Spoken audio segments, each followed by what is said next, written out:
The thing that is needed is a real transparent conversation at the national and the community level.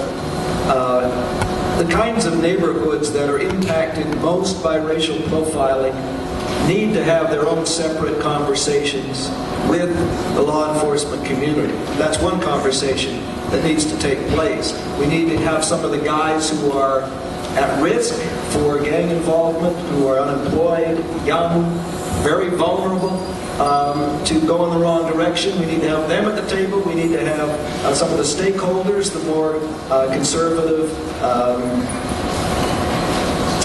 voices of authority in those communities, and we need to have law enforcement at the table so everybody can hear each other's point of view. The other conversation that needs to take place is the sort of long-deferred conversation about race that Bill Clinton used to talk about, but which we've never really had.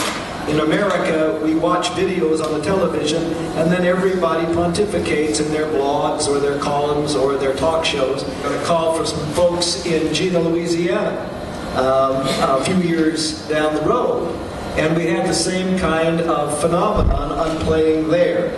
Worked hard to get the case into the media, and eventually things got to the point where there was a massive march on Jena, this little town of 3,000 souls in the heart of North Louisiana, and a lot of the churches in the Dallas area got involved, particularly St. Luke, Community United Methodist Church, and Friendship West Baptist Church in Dallas. And I met a guy at a gathering we had at Friendship West named Joseph Matthews.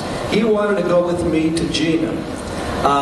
He wanted to do a little documentary. He wanted to interview the defendants and sort of, he said he wanted to do something for the hip-hop generation. So I said, fine, come along with me. We got a camera and hopped in the car and away we went. When the big rally was over, we probably had 50,000 people crammed into that town. There were so many people who came on buses from all over the country, 99% of them African American.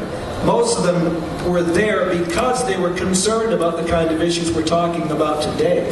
Al Sharpton was there, Jesse Jackson was there, the NAACP of Louisiana was there, Michael Baden was there. It was a big deal, and when it was all over, Joseph and I got in the car and we were driving back to Dallas, driving through the middle of nowhere, and he says to me, Doc, could you slow down a little? And I said, I don't see a problem, I'm driving the speed limit. And he said, well, just ease it down to 5 miles an hour or so. And I did, and then eventually my foot got a little heavier. And he said, Doc, could you slow down a little bit? And I said, Joseph, what's the problem? I mean, I really don't think we have anything to worry about here. And he said, Doc, how many times have you been pulled over in your life? I said, probably 5. And he said, what were you pulled over for? I said, speeding. He said, were you doing what they said you were doing? I said, oh yeah, I was always at least 10 miles over the speed limit. I said, how many times you been pulled over? He said, I stopped counting at 30. So the first time I got pulled over, I was 10 years old. I was on my way to school, and a bunch of cops pulled me up against a car and frisked me right in front of my friends. And that was what scarred me, and that is what influenced the way I looked at law enforcement.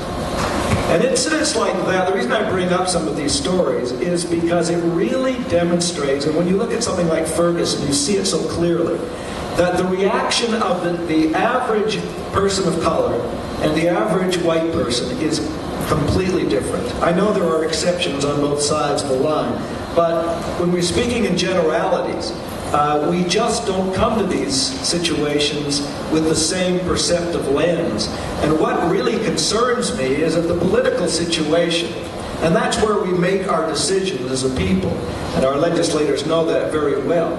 Ultimately, these situations have to be dealt with. There is a political segment or element to these issues. And the political process is still controlled by people who look like me.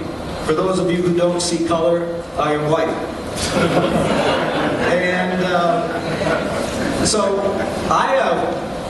in the last 2 or 3 years, been shifting my focus from drawing attention to what's happening in the criminal justice system, although I still do that, to trying to reach out to people who look like me, particularly in the religious community, and trying somehow to get them to see a little bit the way things look from the perspective of people who don't look like them.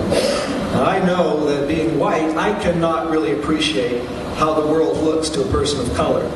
But I've learned a lot, and I think white people can learn a lot, and that's the real challenge from my perspective, is how do we communicate these issues to people whose life experience does not provide the kind of information they need to respond in an informed and intelligent way. That's the big challenge that I'd like to kind of put on the table this morning. Thank you very much.